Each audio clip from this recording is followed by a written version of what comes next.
All this shit a real nigga be ashamed of, man. Yeah.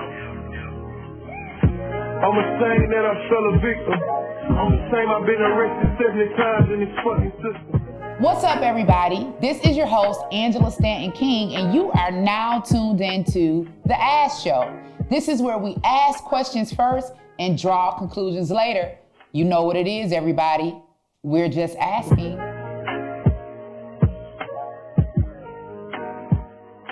So listen, you guys know that I've had several of my social media pages deleted. I mean, Instagram, Twitter, Facebook, you name it. I've just gotten to the point where I said, you know what? I don't even want to post on social media anymore. I'm going to go ahead and create not only my own show, but I'm going to create my own live stream so I don't have to worry about censorship, because this next topic is one of the ones that keeps getting my pages deleted.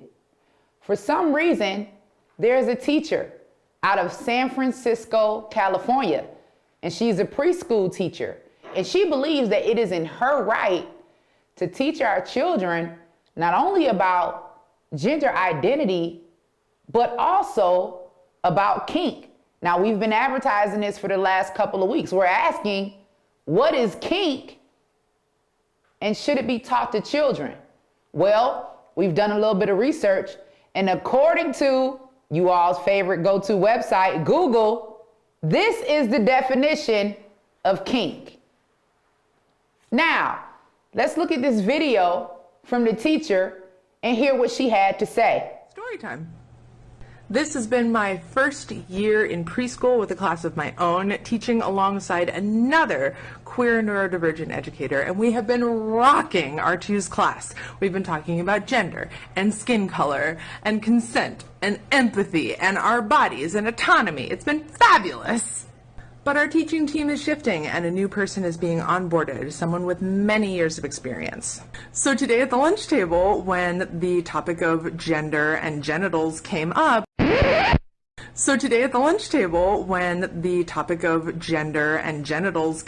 That's fucked up. One of our students plainly looked up and said, "Well, I'm a girl today, but I know that teacher Co isn't. No, they're NB." And the look on the incoming teacher's face was priceless. She was shocked in a good way, and she just looked around at the two of us and said, "This class is incredible, and I am so impressed." So, I mean, it's amazing to me that Joe Biden and this current administration, not only the administration, but teachers across the United States believe that it's okay to not only teach your children, and we're talking about preschoolers, that they can magically switch genders, but also want to take away your rights as a parent to teach them what you've known all of your life. We're not passing any judgment. We're just asking you, America, what do you think? Should this teacher be teaching preschoolers anything about sex or gender identity? What do you No, think? she should not. Anything geared towards children about sex, in my eyes, is pedophilia. They are trying to desensitize our children to talking about sex, to where they can pick out the children who they can say are mature or knowledgeable, to where they can be able to talk about it and engage in it. Now, moving on, guys, I absolutely cannot believe this. This next clip, your president. I know a lot of people clowned me back then because they were saying, oh my God, she's a black Trump supporter. But let's talk about some of these black Joe Biden supporters. Is this your president falling asleep during a meeting with the Israeli prime minister? Are you serious? This entire administration is a joke. Take a look at this clip. Of the Jewish people are going to come back to our land, are going to nurse our ancient land and rebuild it. And this ancient Jewish prophecy is today's Israel reality.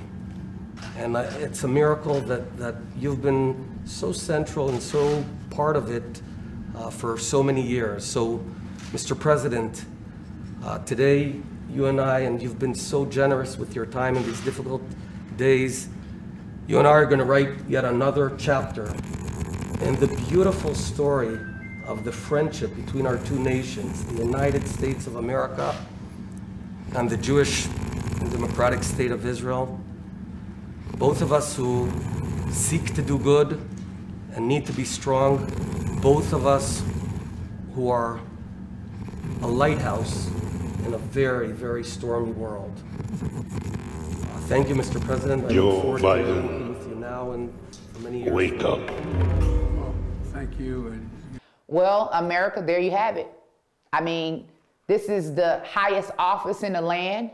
This is the most important position anyone could hold in the United States of America. And there it is, your president, the one that told you, if you don't vote for me, you ain't black, sitting up here falling asleep in front of the entire world during the meeting. Well, I just want to say congratulations to all of those proud black people out there for getting Joe Biden in office. You know what they say?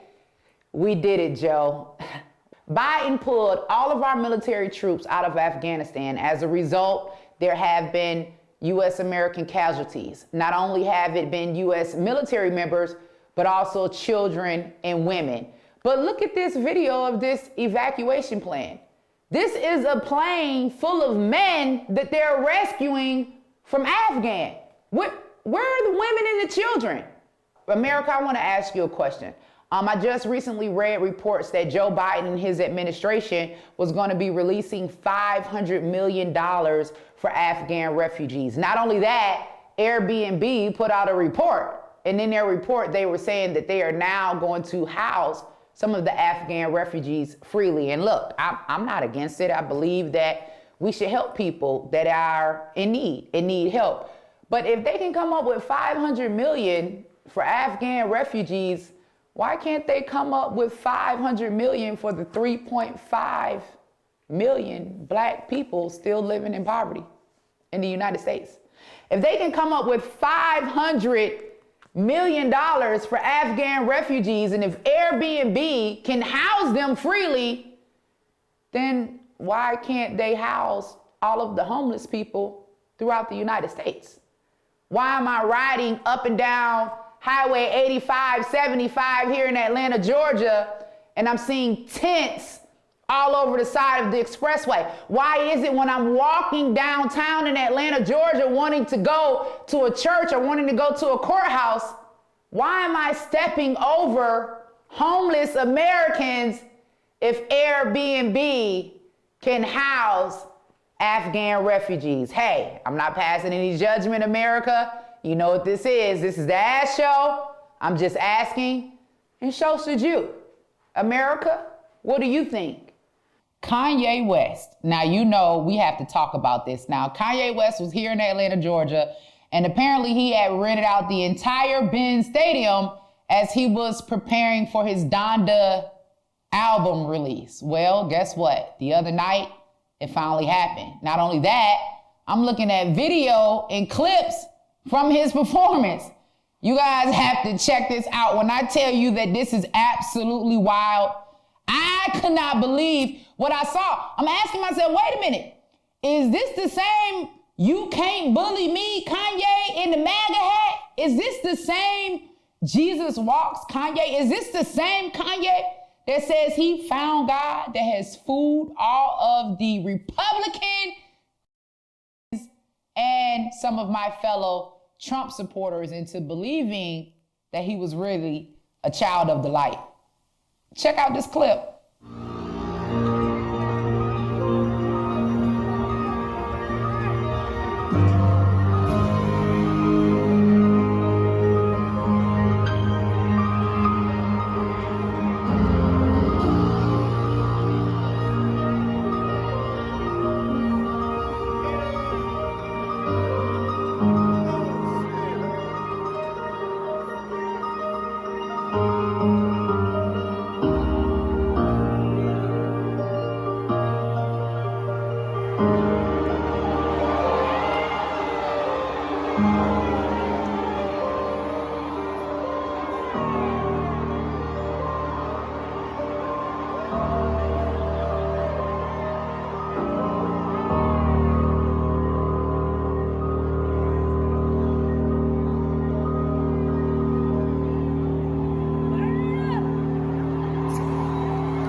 Now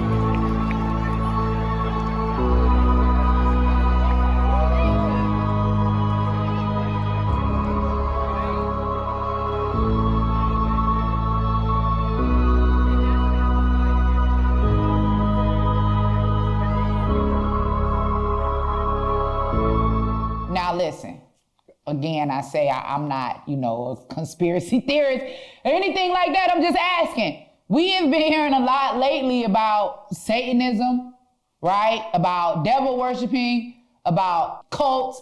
We've been hearing about androcon. We've been hearing about a lot of stuff that they say is all conspiracy theories. Well, if it's all conspiracy theories, I just need somebody to explain to me why Kanye West is performing on a stage that was a replica of the house he grew up in. He put a cross on top of it, brings out Marilyn Manson, who we all know is a satanic worshiper. They don't hide it. Not only that, this guy is currently facing charges for human trafficking. Can't say that without being called a conspiracy theorist. This dude is performing with Marilyn Manson in his childhood home, put a cross on top of it, and then guess what they did? Burned it up and set it on fire. Not only that, Kim Kardashian, listen, she comes out in a white wedding dress. You all know white is supposed to represent purity. If you're getting married and you pick a white wedding dress, it means that you're a virgin. I'm like, what the hell is going on here? Are we all witnessing a live ritual?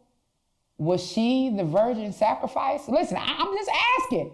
I'm not a conspiracy theorist at all. And I know I'm not the only one that's asking this question. So I'm going to turn to the streets. America, what do you think? Well, now we have to get to our next topic. And of course, it's the celebrity gossip. Now, y'all know it's something always going on in the world of entertainment, especially our world when it comes to Black America. So I'm just gonna go ahead and jump right into it. Amber Rose. Recently, I was looking at a couple of tweets that were put up and posts made by Amber Rose on social media.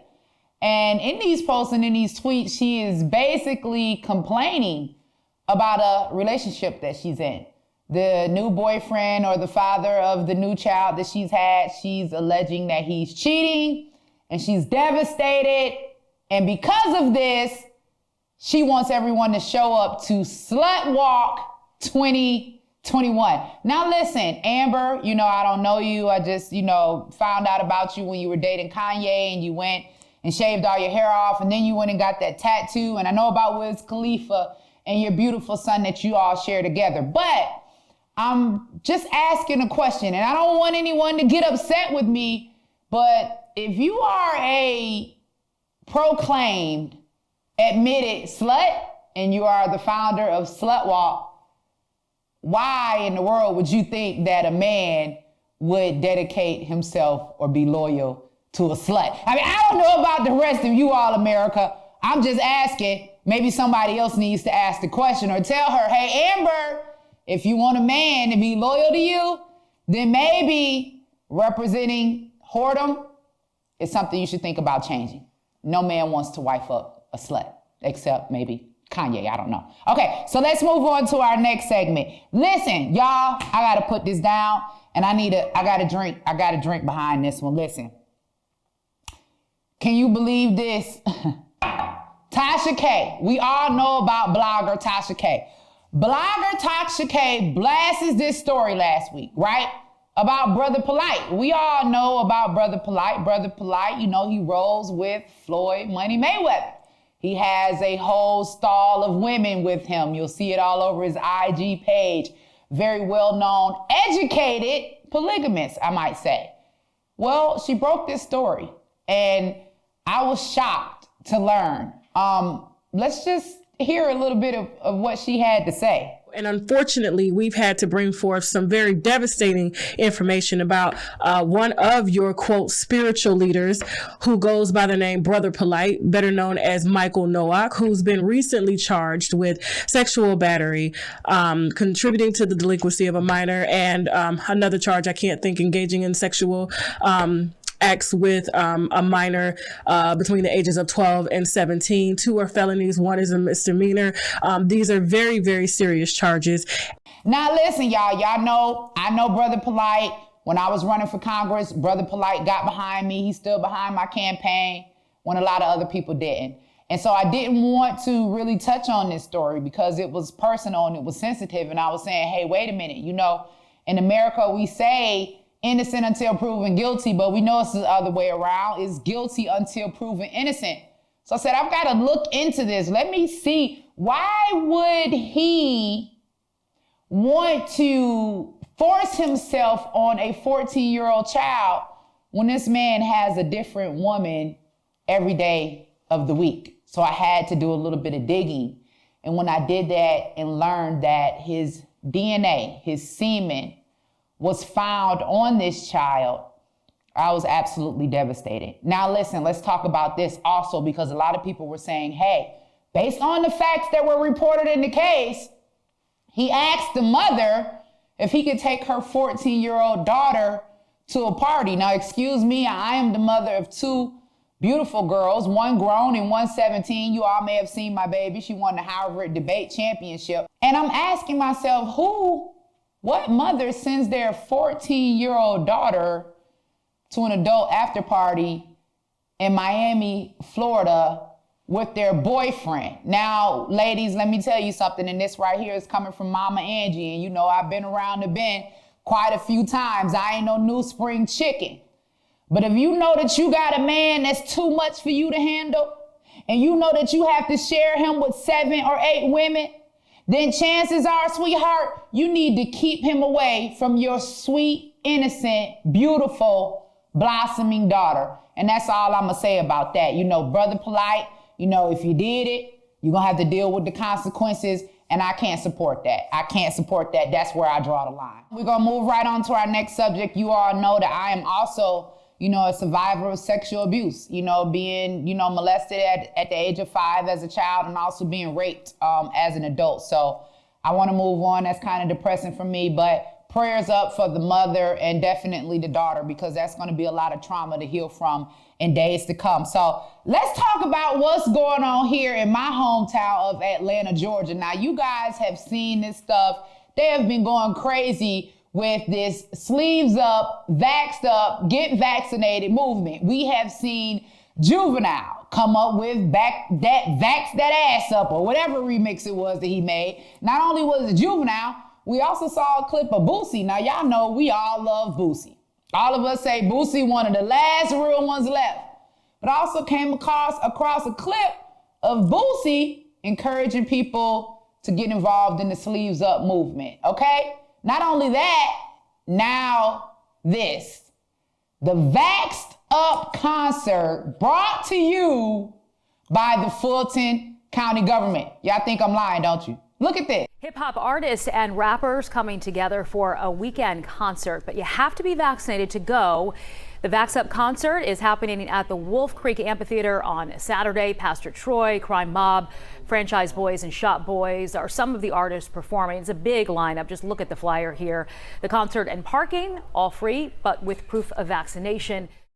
Right up at the top of the post, it says, presented by Fulton County government. They have all of Atlanta's finest in this lineup. You've got Fabo, you've got Pastor Troy, you've got Kilo Ali, you've got Crime Mob, all of the people that we grew up to, the real Atlanta, the old Atlanta, all paid to push a Vaxxed Up concert. Now listen, again, I'm not judging anybody, and I'm not a conspiracy theorist. But if everybody is pushing my body, my choice, then I'm just asking, why do I have to get something that I don't want? If it's my body, why can't it be my choice? Why does my body, my choice only apply to a woman that's getting ready to have an abortion? What about me? Because even in that woman that's getting ready to have an abortion and they say my body, my choice, it's not her body. It's the baby's body.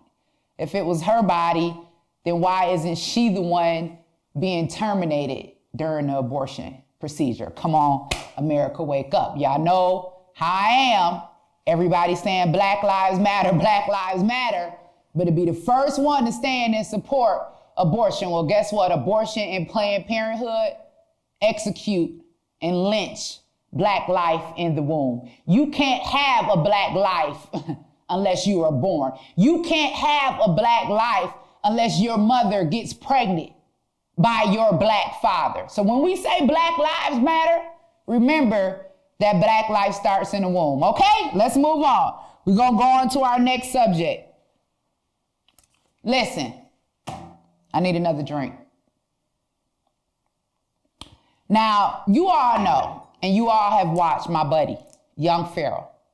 Young Pharaoh and I consider us to be very close. I have a lot of love for Young Pharaoh. I see this man as a very young, intelligent brother. And he's had some struggles that he's dealt with, and I've seen him, overcome them all. And this man has started an awesome movement and has got an awesome following.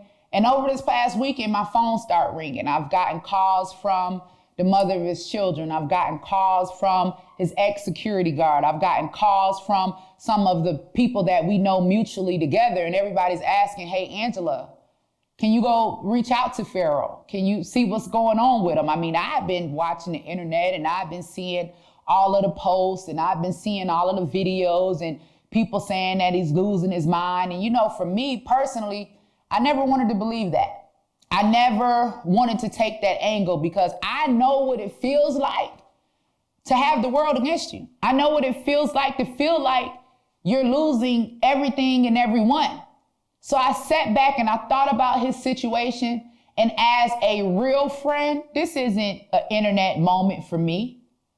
Us in the community, when we're talking about supporting each other, standing behind each other, then that's exactly what we do. We don't kick a dead dog. We don't kick them down when they're hurting. We lift them up. So whatever that situation is with my brother, guess what? I'm praying for him. I'm praying for his family, and I want him to get through it. He is too important to this movement.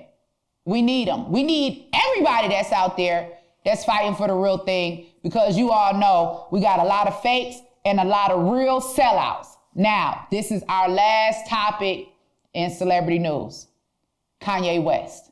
Listen, and you know what? I don't have my hourglass down here, but usually when I do my lives, I have my hourglass because my hourglass is what I use to keep me from cussing. Because you all know that I've had the chance to interact with Kanye and his beautiful wife at the White House. And here's a picture of me and Kim Kardashian while we were at the White House fighting for criminal justice reform. I believe that this one was actually on the day that we were celebrating the First Step Act, which brought home thousands of prisoners and reunited our families. During a time when everybody was talking about reuniting families at the border, there were people like me being called a coon and a sellout because I was working with the Trump administration to free our families in the border. Our uncles and aunties and brothers and sisters and cousins that got locked up back in the 80s and early 90s for Joe Biden's 94 crime bill. Remember, crack cocaine era.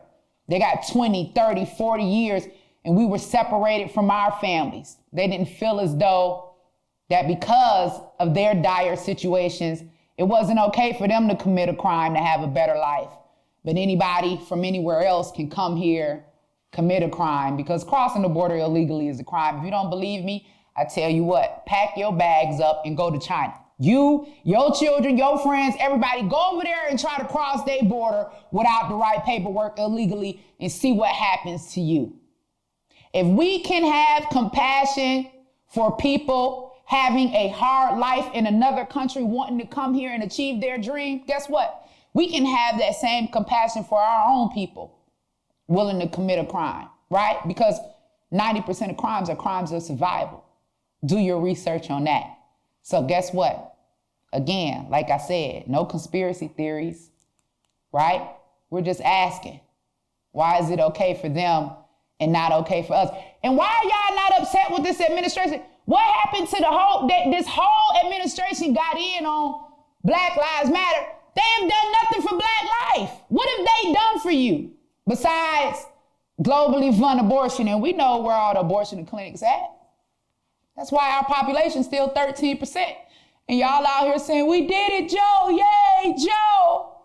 And the only thing they've given you is free abortion. You got to stop Asian hate crime bill. Not a stop Black American hate crime bill. Huh? Asians got $50 million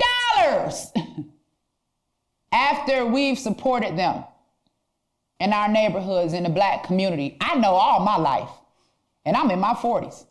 The nail salons, the beauty supply stores, the gas stations. Oh, we have supported the Asian community, but I can't tell you one time I've seen any of them give back to us. Black America, y'all better wake up. Hey, I'm not pushing racism or anything like that. I'm just asking, why are we willing to fight everybody's fight but our own? And why are we supporting the people that want to fund the execution of Black life? Why is it that they'll pay for us to abort our children, but they won't pay for our children to live? All right, everybody, so check this out. This weekend, September 3rd through 4th, you all may have heard about it on Kwame Brown's YouTube channel. He and I were discussing the Solutionary Summit that is taking place in Miami the 3rd through the 5th. Now, I am having my own personal Real Talk panel, and we're going to be discussing ways that we can build back the Black community. On that panel, we're going to have Brother Risa Islam from The Nation. We're going to have Kwame Brown. We're going to have the former mayor of Detroit, Kwame Kilpatrick. And we're also going to have a business partner of mine, Kevin Jenkins. Kevin Jenkins is the founder of Urban Global Health Alliance. And him and Brother Risa are going to give us a lot of needed information when it comes to the vaccine, what's in it, how does it impact us?